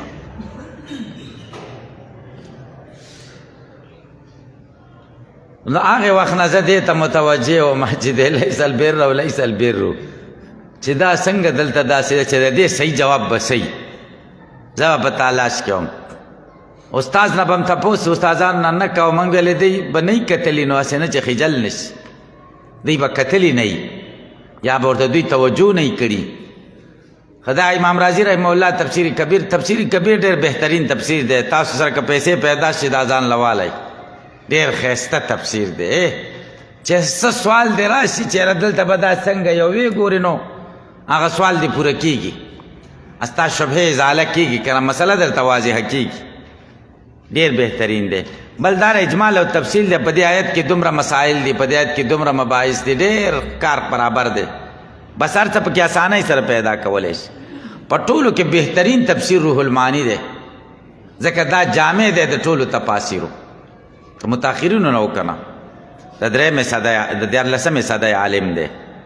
او بل دا چې حنیفي دی که نه احنافو په طرز تفسیر دی او هره مسله په دې کې هم شته څه د شبهه راشي چې دلته به دا څنګه یې به دلته پیدا کړي روح المعانی کې خو دومره خبره ده چې روح المعانی کې پیدا کېدل ګران دي هغه کې ترتیب نشته هغه به ټول ځای به ګوري آیت ټول تفسیر به ګوري اول ته داسې نه ده هلته به بس مخ خپل ځای وګورې به نور کتاب بند کړه دا مسله په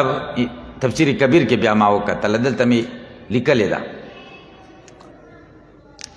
بل دا چې په تفسیر کبیر باندې کمزورې اکثر ځایونو باندې کمزوري طالبان ملایان هم پوهېږي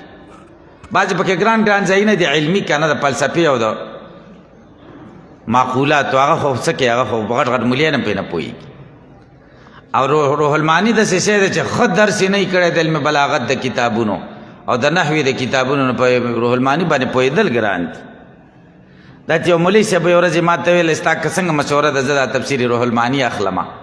50,000 روپۍ باندې ډېره دغه باندې نو ما ورته چې رښتیا خبره درته وکړم که نه چې رښتیا بس مې اخله هغه ویلې ولې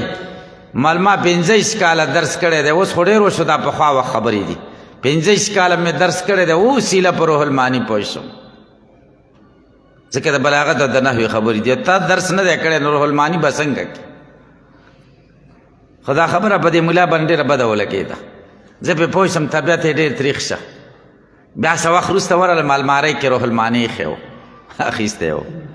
مزه ښه د المارۍ زینت مې جوړېږي که نه ډېر ځای نیسي یا بل ځای ته تللي وو ډېره غټه المارۍ وه یو ملۍ صاحب هغه پکې کتابونه وو او ټول کتابونه په ګوتیو کې وه پلاستیکي ګوتۍ نه یو جلد ته چې ګوتۍ پرتې ما ته یو راواخېست ومې کته هغه چې راغی مل کمبخته تا خدای یو هم نه دی کتلی په مختجانو دې اخیستي دي او مطالعه کړي دي نه دي نه اکثره داسې واخلي دومره کتابونه اخلی چې څومره کتلی شئ او چې په چای اخلی چې د هغه ثواب کېږي خو داسې کتاب پې اخله چې ته یې ګورې چې ثواب یې وشي چې په المارۍ کې د کېښوده نو څه پیدا شوه یا مدرسو ته وقف کوي که په خپله نه پوهېږئ داسې چل کوئ یا داسې چاله ورکوئ چې څوک پې پوهېږي او چې سړی پې نه پوهېږي نو په کتاب به څه وکړي نو غرض دا ده چې امام رازي رحمه الله وایي لیس البر ان تولو دلته ان تولو دا بر دا خبر مقدم دی د لیسه دپاره او ان تولو وجوهکم دا اسم مؤخر دی او دلته ان تولو کې صلاحیت شته چې اسم جوړ شي نو ځکه دا اسم کا او هلته ولیس البر بان تاتوا البیوت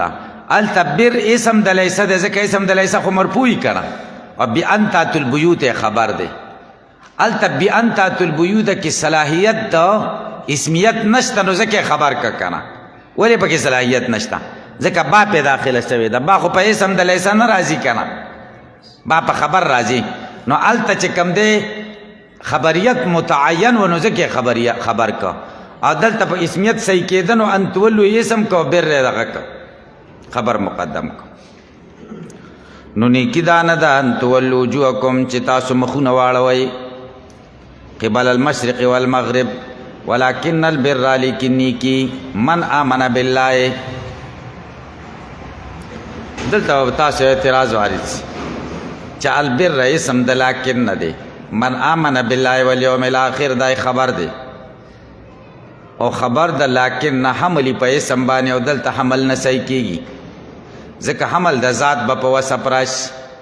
لیکن بر هغه سړی دی چې په الله ایمان راوړی په الله ایمان راوړی هغه بر دی هغه بر نه دی که نه بر خو نیکي ده خو یو عرض دی که نه تاسو به جواب وکئ چې دلته مضاف حذف دی یا په اسم په جانب د اسم کې حذف دی یا په جانب د خبر کې په جانب د اسم کې چې حذف کې نو داسې بشي ولكن ذل بر من آمن بالله والیوم الاخر خاوند د نیکۍ هغه سړی دی چې ایمان په الله او په ورځې د آخرت راوړي یا مضاف حذف کوي په جانب د خبر کې ولكن البر بر من آمن بالله والیوم الاخر لیکن نیکی دا هغه چا ده چې په الله او په ورځې د آخرت ایمان راوړي یا مجاز په صیغه کې وکئ دریم جواب د بر نه مراد بار دی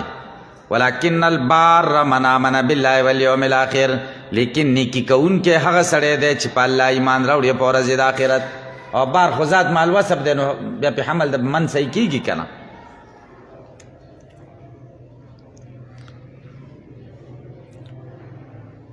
دا خو پنځه خبرې د عقیدې شوې د مجاهد عقیده به هم صحیح عمل به هم صحیح وآت المال خلکو له به مال ورکوي علا حبی علا په معنا د ما سره دی مع حبی حبی کې به بیا ضمیر مال ته راځي سره د دې نه چې مال سره محبت دی یعنی محبوب مال باور کوي مع حب المال. دویم قول دار چې د حبی ضمیر الله تراجه ده وآت المال علی حبه، بیا به علی په خپله معنا سره په معنا د ما سره به نه او مال ور کوي په مینا د الله کې.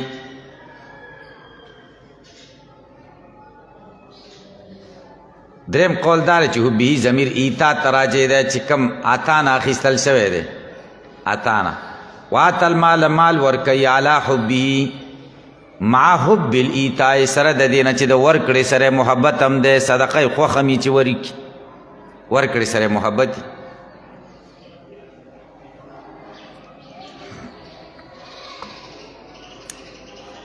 دا صدقه هم ښه شی دی او د ورکړې سره محبت دا هم ډېره بهترین صفت. نو ځکه حبي ضمیر هغې ته راجع شي. چا ته ورکوي؟ مصارف یې څوک ذوی القربا،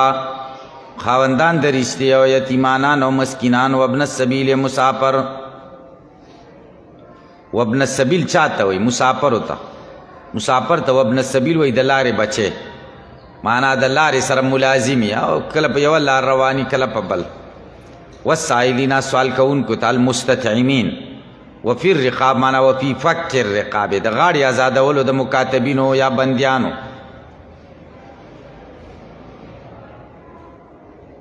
یوش. دویم واقام الصلاة پابندی سره منځ کوي فرض. وآت الزکاة زکات ور کوي فرض. د زکات نه مراد صدقه مفروضه ده، ځکه نفلي خو مخکې ذکر شو که نه. وآت المال علی حبه. والموفون بعهدهم او همیشه وفا کوونکي په وعدې د دوی. دا عطف دی په من آمنه باندې، نو ځکه مرفوع دی.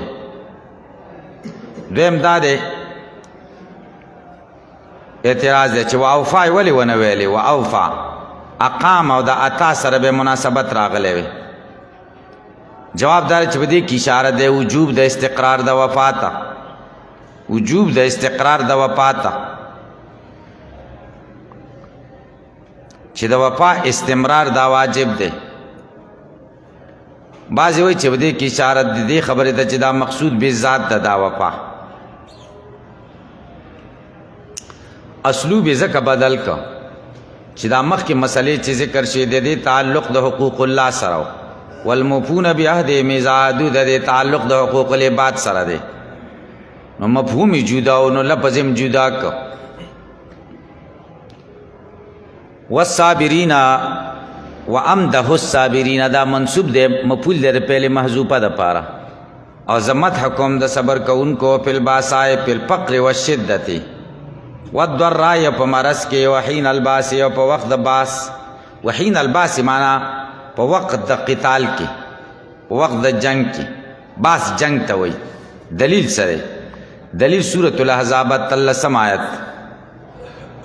الته الله وایي ولا یاتون الباس الا قلیلا، نراضی جنگ تا الا قلیلا مگر لگو. الته باس په معنا د قتال سره، دلته باس په معنا د قتال سره.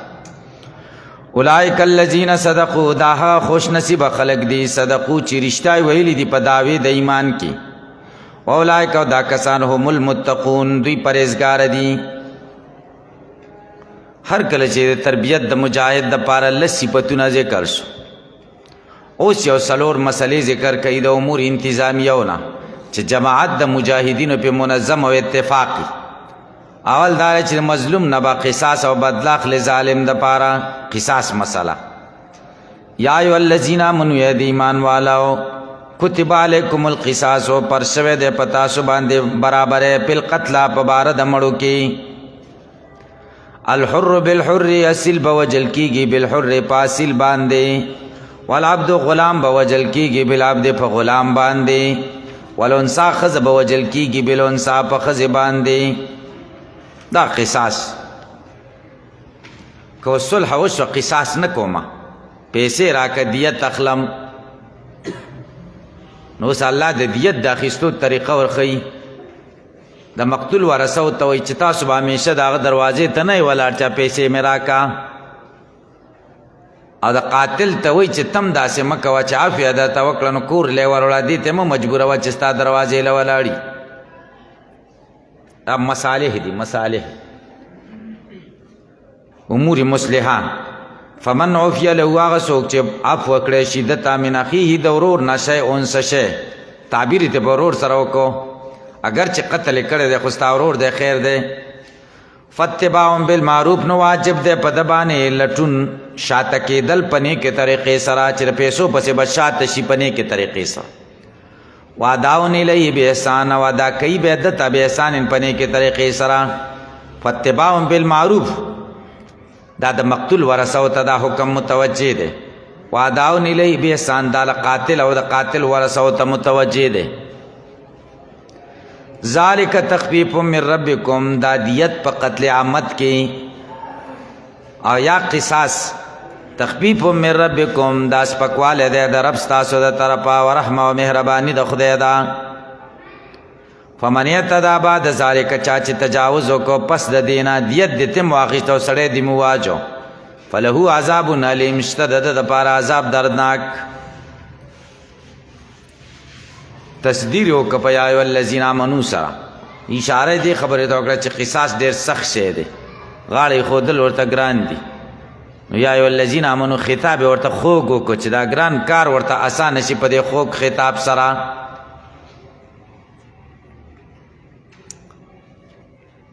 قصاص مساوات و مماثلت ته وایي. قتلا جمع د قتیل ده. الحر یقتل بالحر، حر به وجل کیږي په حر باندې مبتدا او خبر دي. والعبد یقتل بالعبد، والانثى تقتل بالانثى. زمونږ مذهب دا دی چې سړي غلام وواجه هم دی به پې وجل کیږي. امام شافعي رحمه الله وایي چې سړی به په غلام نه وجل کیږي. د هغه دلیل دا دی چې قرآن کې راغلی دی چې الحر بالحر. مونږ جواب کوو چې قرآن کې خو راغلی دی چې الانثى بالانثى، ښځه به په ښځه وجل کیږي، نو په ښځې بیا سړی ولې وجل کیږي؟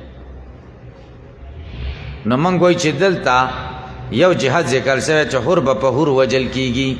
حر به په عبد وجل کیږي که نه به وجل کیږي. دا به بل دلیل نه معلومو. بل دلیل شته که نه چې ان النفس بالنفس،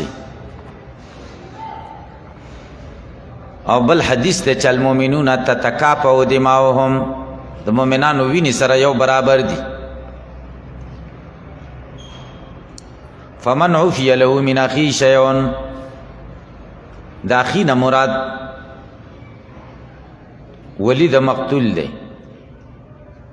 فاتباع بالمعروف دا فمن عفی له دا شرط دی، فاتباع بالمعروف دا جزا ده، اعتراض به وارد شي. اتباع بالمعروف دا خو مفرد دی او جزا خو جمله پکاري، ځکه بالمعروف متعلق دی تر اتباع پورې. جواب دار چې دلته خبر حذف دی، اتباع بالمعروف دا مبتدا مؤخره ده. ومن عفی له من اخی شیء فعلیه اتباع بالمعروف وعلیه اداء الیه باحسان. نو جمله شو. اتباع بالمعروف دا حکم متوجه دی چاته؟ ولی د مقتول ته هر ورځ ورته دروازه کې مه ودرېږه، در به کې خیر دی. څه ټیپر خو دې پې نه دي خرڅ کړي، دیت دی در به کې خیر دی، لږ شرم وکړه، کور ته به یې درته راوړي. په اتباع بالمعروف دا مطلب شو، نیکې طریقې سره ترې غواړه. واداء الیه باحسان دا اوس متوجه دی چاته؟ دا حکم متوجه دی قاتل ته، او په دې قاتل باندې دا ورکړه الیه دی وارث ته مقتول ته باحسان په نیکې طریقې سره. ذالک تخفیف من ربکم، دا تخفیف دی د رب ستاسو نه او رحمت دی چې دواړه شیونه په قتل عامت کې هم جایز کړي. ځکه په تورات کې صرف قتل و، چې څوک عامت قتل عامت به وکړه هغې صرف وجل و، بله لاره نه وه. او په انجیل کې عفو وه بغیر د بدل نه، بس معافي ورته وکړه خدای به ډېر ثواب درکړي، بس دا خبره وه. او زمونږ دین کې که وجنې زړه پې اخی او که پیسې ته اخلي، دیت ته اخلي، دواړه جایز. په منیت دا چا چې تجاوز وکړه بعد ذالک پس د دې نه فله عذاب علیم. وایي زه دیت دې راکړي، دیت دې واخلي، سړی زړور شي وایي زه دیت دې والم، زه به د ده خوښ شم، بیا په دې سر وولي، بیا وایي زه به دوچند د دیت درکړم. ډېر داسې شوي موږ لیدلي دي داسې. خو خو دې پښتنو کې چې کېږي زما ورور یې وجلی او زما پلار یې وجلی، خو قصاص نه وي که نه، اخو حرج مرج قتلی او خبره نه د غم ګناهګار چا بل طرف هم ګناهګار عوام ته کوی داسې ولې کوي قصص په قصص روا دي هلکه قصص خو روا دی خو قصص به څوک اخلي قصاص د چا ذمہ داری ده د حکومت ذمہ داری ده دا نه چې ته خپل قانون په خپل لاس کې واخلې چې سړی وجنې دا قانون د نفاذ د حکومت کار دی که دا د افرادو او د اشخاصو کار دا د که څوک وایي چې حکومت قصاص نه اخلي اسلامي حکومت نشته نو چې قصاص نه اخلي دا د حکومت ګناه ده حکومت ګناهګار شه نو ته ګناهګار نه یې نو هغه کار څه کوي چې شي باندې سړی ګناهګار نه وي هغه کار څه کوي دی وجنا امام قرطبی رحمه الله وی اتفق ائمه الفتوى على انه لا يجوز لاحد ان يقتص من احد حقه دون السلطان وليس للناس ان يقتص بعضهم من بعض د فتوی ټول علماء اتفاق کړي په دې خبره باندې چې جایز نه دی هیڅ یو کس ته چې قصاص واخلي دی یو کس نه خپل د حق د بادشاه نه بغیر د حکومت نه بغیر خلکو د پاره دا جایز نه دی چې قصاص واخلي بعضې د دوی د بعضې نورو نه ځکه بیا به فتنه جوړه شي او مرګ او دا غلط کارونه به رواج شي او به راپاڅي هسې به بل وجني وایي چې دا بل سړی د قبایلو کې اکثره به مخکې به داسې کېده اوس خو حالات ښه شوي یا تربور به و تکړه سړی به وغله به غوسه کېده غوسه به ورته کېده بس ایسته به پرې دعوه وکړی ور لیونی ورور به هغه به مړ کړي یا به په چا دغه که وایي دا یې وجلی دی او به زه به د ده سره ګورم زه به ترې د سر سړی وژنم هغه چې کوم له به یې غوسه کېده هغه به یې مړ کړه د کار سړی داسې به یې کول نو دا بیا به داسې شي چې کله د خر په ځای قتل له داغ ورکړي قتل به بل چا کړی پلار به یې ورته مړ کوی دا قاتل چې دی دا دومره سړی نه دی دا پلار یې د کار سړی دی دا وجنم دا ورور یې مشر د کار سړی دی دا ترې وجنم به داسې کوم داسې ډېر شوي دي نو الله وایي ولکم شته ستاسو دپاره په القصاص په قصاص کې حیات بقا یا اولی الالباب خاوندانو د عقلونو لعلکم تتقون د دې دپاره چې تاسو ځانونه بچ کړئ د قتل نه سوال دا دی چې په قصاص کې بقا څنګه د هغې کې خو یو نفس ختم شي جواب دا دی یو نفس ختم شي خو نورو نفوسو ته بقا حاصل شي یو څلور راځوړن شي په دې چوک کې نو بیا به څوک غلط کار وکړي د غله نه لاس غوڅ شي یو دوه څلورو نه لاسونه غوڅ شي نو نور به داسې کار وکړي سخته سزا اسلامي سزا ورکړی شي نو بیا غلط کارونه څوک نه کوي که کتب علیکم اذا حضر احدکم الموت ان ترک خیرا دا دویمه مسله ده تقسیم د مال په قانون شریعه سره مسله د وصیت حکم د وصیت کتب علیکم پرشو پتاسو اذا حضر احدکم الموت چې کله حاضر شي یو ستاسو ته علامې د مرګ ان ترک خیرا کچرته خیر پریښی مالی پریښی شی پر شوي الوصیت وصیت پر شوی دی للوالدین والاقربین مور پلار ته به کوي رشتہ دارانو ته بالمعروف په انصاف سره حقا علی المتقین دا ثابت دی په متقیانو باندې ثابت شوی دی دا ثابت دی په متقیانو متقین مراد مؤمنین دي مؤمنان به دا کار کوي څه به کوي وصیت به کوي دا په فرض دی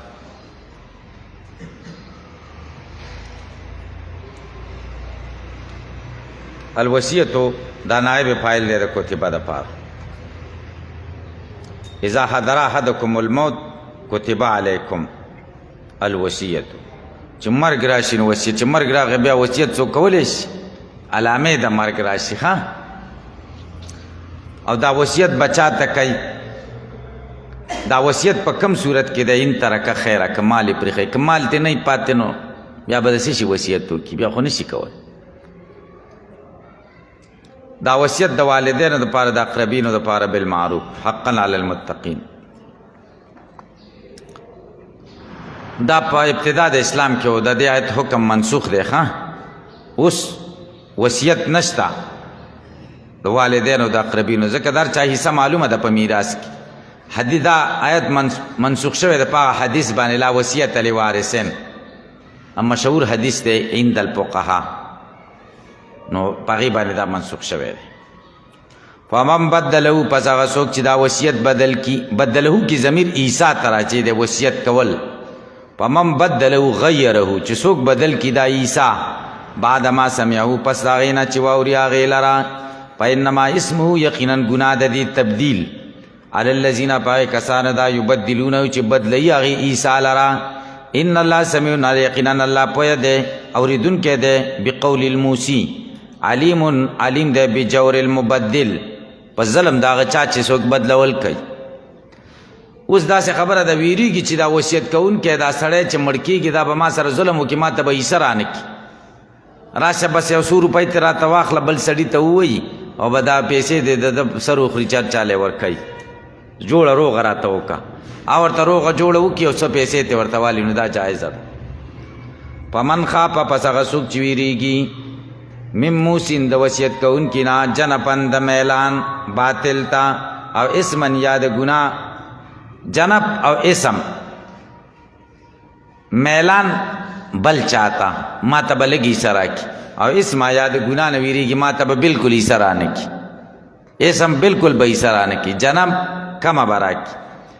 فاصلح بینهم د صلح وکړه د دې دواړو په منځ کې د موسی لهم او د موسی په منځ کې فلا اسم علی نشته گناہ په د باندې ان الله غفور رحیم یقینا الله بخونکی مهربان دی یا ایها الذین آمنوا کتب علیکم الصیام کما کتب علی الذین من قبلکم لعلکم تتقون دا چې اوس د امور انتظام یو نه بله مسله ذکر کوي چې هغه مسله د روژې ده درېیمه مسله امر مصلح دی حکم د روژې د تمرین د نفس دپاره ځکه جهاد مسله روانه ده جهاد سره رمضان ضروری دی روژه ځکه د لوږې سره سړی عادت شي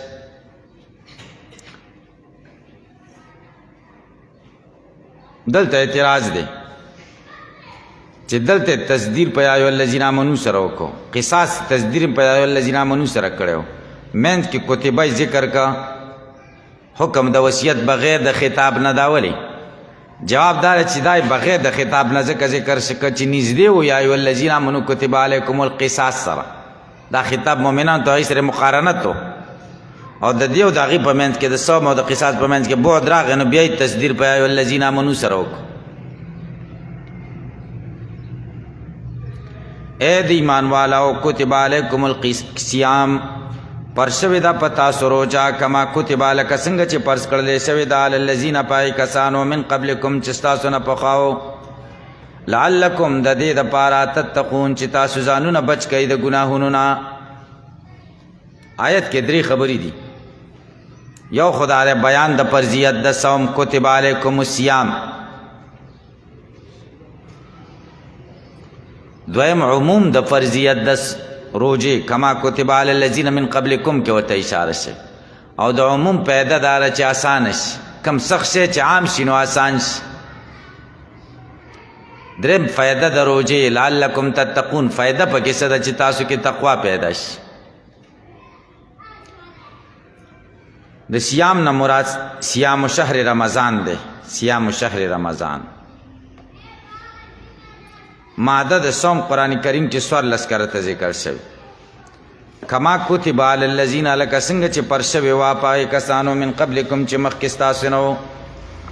په تیرو پیغمبرانو او امتونو باندې ټولو باندې روژه فرض وه خو هغې کیفیتونه بدل آدم علیه السلام باندې 3 روژې وې ایام 20 داود علیه السلام به یوه ورځ روژه و یوه ورځ به روژه نه وه موسی علیه السلام به د عاشورې د ورځې روژه نیوله دا پې ضروري وه عیسایانو باندې یوه میاشت روژه وه په هغوی هم بیا د عیسی علیه السلام نه وروسته په هغوی کې یو بادشاه بیمار شي هغه بادشاه ویلې که زه جوړ شم دا نظر یې وکړو نو په دې خلکو به زه 10 روژې زیاتوم ایسته خدای جوړ کړو بس 10 روژې په خلکو زیاتې کړې نو څه وشوي 40 یوه چې 10 روژې بیا هغه بادشاه مړ شه څه وخت وروسته بل بادشاه راغی هغه سخت بیمار شي د وزیرانو ورته وویل چې بل بادشاه بیمار شوی و هغه خو دا ویلي و نظر یې کړی چې 10 روژې به زیاتوم تم داسې وکوئ ټیک شو هغه اعلان وکړه که خدای جوړ کړم نو 10 روژې به زیاتوم هغه هم خدای جوړ کړ نو لسې نورې زیاتې کړې څو شوې 50 روزې شوې ټولې دریم راغی دریم هغه سخت بیمار شو هغه ویل یاره که زه ټیک شوم که نه نو زه به یم زیاتم نو بیا وزیران یو خیاروان و هغې ورته د خدای بنده دا چار یو بادشاه لس زیاتوی نو داسې وخت به راشي چې ټول کال به روجي شي بیمار ته یو ښه تشه او روجه په خلکو زیاتې دا ښه انصاف دی وایي څه وکړم وایي ته بل کار وکړه راکمې که لس بس وایي ټیک شو هغه اعلان وکړه که زه ښه شوم نو لس به راکموم بس خدای ښه که لسې راکمې کړې نو څو شوې 40 شي ارزانی راوسته دې ته اوس باچا وایي دا اوچتول خو هر سړی کوي که نه نر به کم یوي چې راکمې کړي کمې هېڅ ته یې راکم نو 40 روجې دي د هغوی اوس هندوان هم روجې نیسي په هغوی روجې داسې دي چې په اور پخ کړی شی پکې نه خوري نور پکې هر څه میوې دا فروټ وغیره دا هر څه خوري اوبه پکې څکي کاوه پکې نه څکي ځکه په اور پخه شوې ته داسې روژه خو اسانه ده که نه 3 ورځې مسلسل هم سړی نیولی شي کما کتب علی الذین من قبلکم کې دې تیرو اقوامو ته اممو ته اشاره ده ځکه ګران عبادت دی روژه نو عموم یې پکې ذکر که چې اسانه شي ځکه کم ګران شی چې اسان شي نو دغه کېږي دغه ته وایي راشه ورته ګل خان دی هلکه ته دلته راشه زه 2 منټه کې فارغې کړم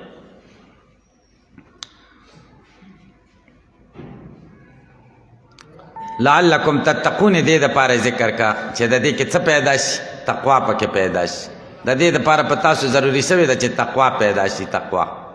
دا علت دی تقوا پرهیزګاري در کې پیدا شي درود شریف اللهم صلی الله